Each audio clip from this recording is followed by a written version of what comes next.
ये पहले से तय था कि आप इस वीडियो तक आएंगे और ये भी तय है कि वो यूनिवर्स आप तक कोई बात पहुंचाना चाहता है। सुना हूँ भरत भावी प्रबल, बिलख कहें मुनिनाथ, हाँ निलाभ जीवन मरण, जस अपजस विधि हाथ। क्यों आखिर हमारे अनुरूप हमारा कार्य नहीं बनता? क्यों हम एक ऐसी शक्ति के अंतर्गत समाहित हैं कि चाहकर के भी हम किसी बात को लेकर के परेशान हो जाते हैं? आखिर बात क्या है? ध्यान रखिएगा, ये शब्द एक ऐसा शब्द है जिसके माध्यम से हम ये जान सकते हैं कि हम कैसे अपने कर्म को संतुलित करके इस ब्रह्मांड में जो ऊर्जा मौजूद है उसको प्राप्त कर सकते हैं। एक होता है प्रारब्ध और दूसरा होता है पुरुषार्थ। हमारी जो जन्म कुंडली निर्धारित होती है, हमारे परमात्मा ने जो जन्म कुंडली, जिस वक्त हमारा जन्म होता है वहाँ पर जो पत्रिका बनती है, वही पत्रिका ये निर्धारित करती है कि हमारा प्रारब्ध कैसा था, और जो वर्तमान स्थिति को प्रदर्शित करे यही है हमारा पुरुषार्थ। अर्थात हम आज के इस गोचर कुंडली के माध्यम से, अपने पुरुषार्थ के माध्यम से, अपने कर्म के माध्यम से हम अपने जन्म कुंडली के भी प्रारब्ध को परिवर्तित कर सकते हैं। माना जाता है कि जिनके जीवन में ईश्वर का सबसे बड़ा सामीप्य हो, जो ईश्वर के समीप हो और अपने कर्मों पर जिसका बिलीव हो, वही व्यक्ति जीवन में उच्च ऊंचाइयों को प्राप्त कर पाता है। राम राम रटते रहो जब तक घट में है प्राण, और कभी तो दीन दयाल के भनक पड़ेगी कान। समझते हैं सितंबर, अक्टूबर, नवंबर, दिसंबर, इस बाकी बचे हुए 4 महीने सन 2024 के कैसे जाएंगे आपके लिए, अर्थात धनु राशि के लिए। इसी बात की विवेचना को लेकर आप और हम यहाँ पर एकत्रित हुए हैं। समय प्रारंभ होता है 16 सितंबर से। एक नई घटना, नया योग बनेगा। 16 सितंबर से लेकर के पूरे के पूरे 17 अक्टूबर तक भगवान सूर्य नारायण एक ऐसे स्थान पर होंगे। एक तरफ तो स्थान उनका शुभ हो गया, तो दूसरे तरफ सूर्य ग्रहण का प्रभाव भी उनके ऊपर चढ़ गया।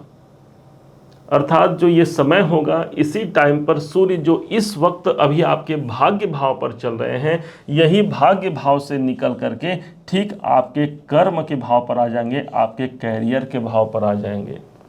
सूर्य का स्वभावतः कैरियर भाव पर जाना कैरियर में उच्च पोजीशन, उच्च पद प्रदान करता है। हमें एक ऐसा समय प्रदान करता है कि अगर केतु यहाँ विराजमान है, हम अपने कार्य क्षेत्र में जो रुकावट है अक्टूबर सन 2023 से यदि झेल रहे हैं उस काम को, क्योंकि केतु यहाँ मौजूद है, तो अभी सूर्य का पदार्पण हो गया है आपके ठीक 10वें भाव पर, अर्थात कैरियर में जो रुकावट है उसमें जागृति आएगी। सूर्य देवता स्वयं नेम फेम के कारक हैं, इसलिए कर्म क्षेत्र में नाम प्राप्त होगा, एक नया पद पोजीशन प्राप्त हो सकता है। सूर्य इतने अच्छे पोजीशन पर रहेंगे। परंतु ये क्या, केतु और सूर्य का संयोग बनकर के सूर्य ग्रहण योग भी तो बनता है। तो इस ग्रहण योग में जो ध्यान देने योग्य जो बातें रहेंगी उसको बड़े ध्यान से समझिएगा, विशेष तौर पर 17 अक्टूबर तक। चूंकि ये नवमेश होते हैं तो पिताजी के संग किसी भी प्रकार से वाद विवाद से हमें बचना होगा। आपके जो सीनियर हैं, जो उच्चाधिकारी हैं, जो आपके बॉस हैं, इनके साथ किसी प्रकार से वाद विवाद आपको नहीं करना है। यदि आपने इस पॉइंट को आपने मैनेज कर लिया तो कैरियर भाव पर सूर्य आपके पद प्रतिष्ठा में वृद्धि करा जाते हैं। कर्म क्षेत्र के लिए एक बहुत अच्छा समय हो गया।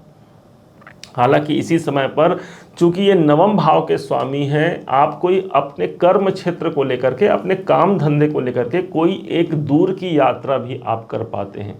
शायद वो कोई एप्लीकेशन को भरना हो, या किसी एग्रीमेंट को करना हो, या फिर किसी अपॉइंटमेंट को आपको प्राप्त करना हो, या वहाँ पर आपको सम्मिलित होना हो। ये योग बनाते हैं सूर्यदेव जब 10वें भाव पर उपस्थित रहेंगे।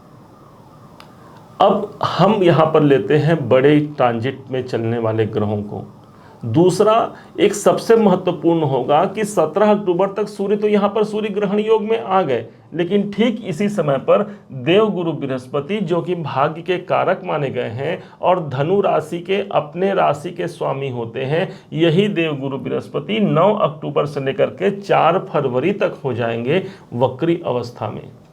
अब ये वक्री अवस्था में आएंगे, ठीक छठे भाव पर बैठे हैं, इनका वक्रत्व प्रभाव पंचम भाव पर पड़ेगा। मतलब आपके लिए तो अच्छा हो गया भाई, छठे भाव पर गए हैं और इस कारण से छठे भाव के जो इवेंट देंगे वो ज़्यादा मजबूती से देंगे, और साथ ही साथ पंचम भाव जो कि आपकी शिक्षा की है, जो कि आपकी बुद्धिमत्ता की है, आपके डिसीजन की है, तो इस समय पर आपके निर्णयों का शुभ प्रभाव यहाँ पर देवगुरु बृहस्पति निकाल करके दे पाते हैं। क्यों? क्योंकि आपके राशि के स्वामी और योग कारक हैं। इस कारण से संतान से जुड़े हुए यदि कोई प्रॉब्लम फेस कर रहे हैं, बच्चों को लेकर के मन में अशांति है, यहाँ पर वो शांति कायम होगा। और विशेष बात तो ये है कि ये देवगुरु बृहस्पति अभी मात्र 9 अक्टूबर से लेकर के सिर्फ इन 4 महीने ही नहीं बल्कि 4 फरवरी तक आपके लिए एक पॉजिटिव इवेंट निकाल करके दे पाएंगे। शेयर मार्केट संबंधी कोई काम करते हैं, ऑनलाइन संबंधी कोई काम करते हैं, कोई क्रिएटिविटी संबंधी काम करते हैं, कोई शिक्षा से जुड़ा काम करते हैं, तो देवगुरु बृहस्पति पंचम भाव को ही तो यहाँ प्रभावित करते हैं। और सबसे महत्वपूर्ण हो जाती है छठे भाव पर वक्री होना। छठा भाव आपके नौकरी का है, आपके जॉब प्रोफेशन का है, और इस कारण से आपके जो मेहनत है उनका प्रतिफल ज़्यादा मजबूती से प्राप्त होगा। हालांकि कुछ मेहनत भी अधिक करने होंगे क्योंकि छठे भाव पर वक्री हो रहे हैं। कोई कोर्ट केस संबंधी काम चल रहा है तो देवगुरु बृहस्पति छठे भाव पर, अभी एक वक्त है हमारा कि उस पॉइंट से हम निकल करके अपने कार्य को जल्दी से सिद्ध करा सकते हैं। एक ऐसा समय, कोई कर्जे चल रहे हैं तो अभी कर्जे से मुक्त होने का एक सोर्स बनेगा जो 4 फरवरी तक प्रभावी रहेगा। जो लोग लोन लेना चाहते हैं इस समय पर लोन भी ले सकते हैं, क्योंकि आपके अपने राशि के स्वामी छठे भाव पर हैं और इस कारण से कोई स्वास्थ्य जनित कोई परेशानी है तो यहाँ पर वक्री होकर के उनका प्रभाव पंचम भाव पर आएगा, अर्थात उस स्वास्थ्य में भी मुक्ति मिलने की संभावना काफ़ी प्रबल हो जाती है। शनि देव को यहाँ लेते हैं। शनि देवता जो नैसर्गिक रूप से कर्म के कारक हैं, आपके लिए ये सदैव के लिए धन के स्वामी हैं। और सबसे अच्छी बात हो गई कि शनि देवता अभी भी वक्री अवस्था पर हैं। इनका वक्रत्व प्रभाव देखा होगा आपने, 29 जून से लेकर के ये पूरे के पूरे 15 नवंबर तक ये वक्री अवस्था में रहेंगे। इसका मतलब ये है कि आधा समय तो व्यतीत हो गया शनि का, आधा समय बचा हुआ है, अर्थात धन के दृष्टिकोण से ये शनि आपका सपोर्ट करेंगे, क्योंकि अपने राशि के स्वामी भी वक्री हो गए और शनि भी यहाँ पर वक्री अवस्था पर आए हैं। और इस हिसाब से शनि का प्रभाव भी द्वितीय भाव धन के स्थान पर हो जाएगा। जो धन का स्थान है, कुछ पैसों से जुड़े हुए कोई कार्य यदि सिद्ध नहीं हो रहे हैं, नहीं बन पा रहा है धन से जुड़ा हुआ कार्य, तो यहाँ पर बन सकता है। बैंकों से जुड़ा हुआ कोई काम यहाँ पर बनेगा, कोई ऐसा कार्य यहाँ पर सिद्ध होगा, धन के नए सोर्स बन सकते हैं। आप कोई एक काम कर रहे हैं, हो सकता है इस टाइम पर कोई दोहरा काम भी कर पाए, कहीं और आप अप्लाई करते हैं और वहाँ पर से आपको प्रमोशन या कुछ उन्नति या फिर कुछ परिवर्तन का संयोग बन सकता है। ये है शनिदेव का प्रभाव, जो धन भाव के स्वामी होकर के धन भाव का ही इवेंट दे रहे हैं।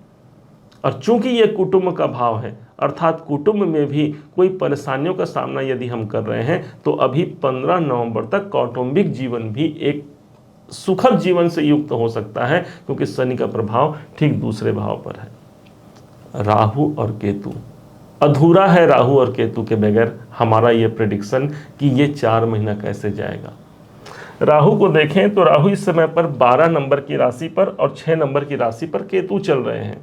इस हिसाब से 12 नंबर आपके यहाँ आते हैं जहाँ पर राहु देव विद्यमान है, और 6 नंबर यहाँ पर केतु आते हैं जो कि आपके कैरियर का स्थान है।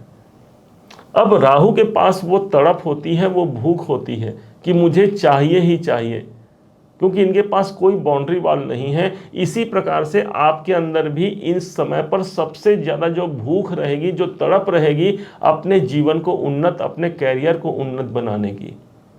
कारण कि राहु की दृष्टि, इनकी सप्तम दृष्टि आ रही है कैरियर के भाव पर। ऑलरेडी सूर्य का ट्रांजिट भी इसी सितंबर के प्रारंभ से ही 16 सितंबर से 10वें भाव पर हो जाएगा।